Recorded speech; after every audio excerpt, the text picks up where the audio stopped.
बिस्मिल्लाहिर्रहमानिर्रहीम अस्सलामुअलैकुम वरहमतुल्लाहि वबरकातुहू। कैसे हैं आप सब लोग जी। तो आज हमने बनाया है बेसन का बहुत ही मज़ेदार सा दानेदार हलवा। जी आपने कढ़ाई ले लेनी है, कढ़ाई के अंदर 1 कप बेसन का लेना है और बेसन को छान लेना है। अच्छा बेसन जो है वो आपने मार्केट से अच्छे वाला लेना है, ठीक है। इसकी पहचान ये होती है, एक तो कलर जो है ना इसका थोड़ा सा डार्क होता है और दूसरा इसके अंदर चनों की खुशबू आ रही होती है, टेस्ट भी हल्का सा आ रहा होता है। अच्छा उसके बाद आपने ये सूजी डाल देनी है 3 चम्मच, दोनों चीज़ों को छान लेना है, ठीक है। अब हम इसकी भुनाई करेंगे लो फ्लेम पे, मुसलसल चम्मच हिलाते रहना है भुनाई करते हुए, ठीक है जी। तो अल्हम्दुलिल्लाह भुनाई बहुत अच्छे से हो रही है और यकीन करके जाने हिला हिला के मेरे बाजू थक गए। वैसे हलवे खाने के लिए ना और बनाने के लिए, खाने के लिए तो खैर नहीं, बनाने के लिए इंसान ने काफ़ी सारे कुश्ते वगैरह खाए हुए हैं ताकि उसके पट्ठों के अंदर बाजुओं के अंदर जान शान हो अच्छी खासी। खैर आपने घबराना नहीं है, वैसे में मजाक की है। बस यहाँ पे भुनाई जो है उसको करते वक्त जो है वो थोड़ी सी मेहनत करनी पड़ती है क्योंकि मुसलसल इसको हिलाना पड़ता है जी। तो भुनाई माशाल्लाह बहुत अच्छी सी हो गई है यहाँ पे इसकी, और जैसे चनों की खुशबू आती है ना वैसी अब इसकी खुशबू आ रही है। जब ऐसा लेवल आ जाए ना भुनाई करते हुए बेसन और सूजी की, तो आपने इसके अंदर घी शामिल करना है जी। मैं घी शामिल करने लगी हूँ। आपने इसके अंदर देसी घी शामिल करना है। अगर आपके पास देसी घी नहीं है तो आप इसके अंदर जो है वो डालडा घी भी शामिल कर सकते हैं। ऑयल नहीं आपने इसके अंदर डालना।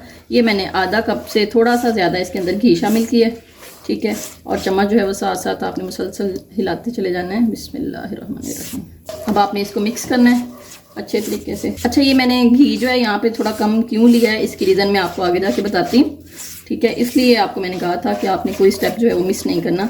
और यहाँ पे ये देखें इसकी गुठलियाँ ना बनने पाए, इसको मुसलसल हिलाना है, ठीक है। और साथ ही आपने इसके अंदर 2 अदद इलायचियाँ जो है ऐसे मुंह खोल के इसके अंदर डाल देनी है। अभी भी आपने ना इक्वल हर तरफ से भुनाई करनी है, ठीक है जी। तो आपने ऐसे भुनाई करके तकरीबन 2 से 3 मिनट। अब इस स्टेज पे मैंने ये छोटी सी प्याली ली है, आप इसको 4 से 5 चम्मच भी कह सकते हैं, ठीक है। ये आपने दूध डालना है इसके अंदर और इसको अच्छे तरीके से भुनाई कर देनी है। दूध की वजह से ना इस हलवे का टेस्ट बड़ा इन्हेंस हो जाता है, बहुत मज़े की खुशबू आती है। ये देखें थोड़ा फ्लफ़ी फ्लफ़ी सा हो गया, आपस में जुड़ना शुरू हो गया। अब इसको हिलाना है अच्छे तरीके से, ठीक है। मिक्स करना है, दूध इसके अंदर चला जाएगा, एब्जॉर्ब कर लेगा ये दूध, तो बहुत मज़े का टेस्ट देगा। अच्छा ये जो आपने फ्लेम है ना इसको मीडियम नहीं रखना, इसको लो ही रखना है, ठीक है। तेज़ आग नहीं करनी क्योंकि हलवा जो है ना ये लो फ्लेम पे बनाते हैं तो अच्छा ज़्यादा बनता है। हाँ जी दूध को अंदर मिक्स कर लिया है हलवे के बेसन के अंदर अच्छे तरीके से। अब इसके अंदर इस स्टेज पे ही आधा कप जो है वो चीनी का डालूंगी और चीनी को मिक्स करूंगी जी। तो चीनी अच्छे तरीके से अंदर मिक्स हो गई है, ठीक है। इसको अच्छे तरीके से अंदर मेल्ट कर लेना है। अगर ना भी हो तो थोड़ी बहुत कसर रह जाए तो हम अब इसके अंदर पानी शामिल करेंगे। पानी को ग्रेजुअली ऐड करते चले जाना है। बिस्मिल्लाहिर्रहमानिर्रहीम। अच्छा एक चीज़ का ख्याल रखना है, पानी ठंडा नहीं डालना, गर्म पानी डालना है, ठीक है। अगर आप इसके अंदर ठंडा पानी डालेंगे तो ये थोड़ा ना लेसदार सा बन जाएगा, अगर गर्म पानी डालेंगे तो दानेदार सा बनेगा। हाँ जी ड्राई फ्रूट रोस्ट करने के लिए 2 चम्मच मैंने घी लिए हैं। आप कोई सा भी घी ले सकते हैं। घी जैसे ही थोड़ा सा गर्म हो जाएगा और फ्लेम को बिल्कुल लो कर लेना है, ठीक है जी। घी मेल्ट हो चुका है। अब इसके अंदर ये ड्राई फ्रूट्स डालूंगी। लो फ्लेम पे आपने इसको रोस्ट करना है जी। ड्राई फ्रूट्स जो हैं वो रोस्ट हो गए हैं तकरीबन 1 से 2 मिनट के अंदर। अच्छा पहले आपने इसके अंदर किशमिश नहीं डाली, इस स्टेप पे आपने इसके अंदर किशमिश डालनी है ताकि किशमिश शुरू में डाल के जल ना जाए।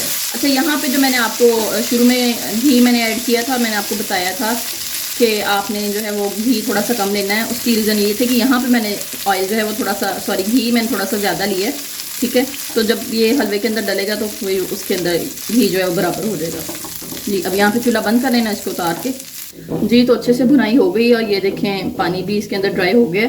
अब जो मैंने नट्स फ्राई किए हुए थे, रोस्ट किए हुए थे, वो मैं इसके अंदर डाल रही हूँ। बिस्मिल्लाहिर्रहमानिर्रहीम। बहुत ही मज़े की खुशबू आ रही है हलवे की भी और ये रोस्ट किए हुए नट्स की भी। और यकीन करके जाने ये मैं खा रही थी खुद खड़ी होके रोस्ट किए हुए नट्स, इतना मज़ा आ रहा था, बहुत मज़े के थे।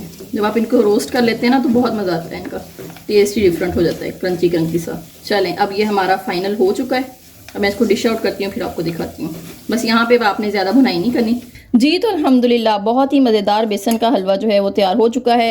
आप इसको खाएं तो यकीन करके जाने ये मुंह में रखते ही घुल रहा है, बहुत ही मज़े का टेस्ट दे रहा है। और रोस्ट किए हुए ये जो नट्स हैं इनकी वजह से तो इसका टेस्ट बहुत ही इन्हेंस हो गया है।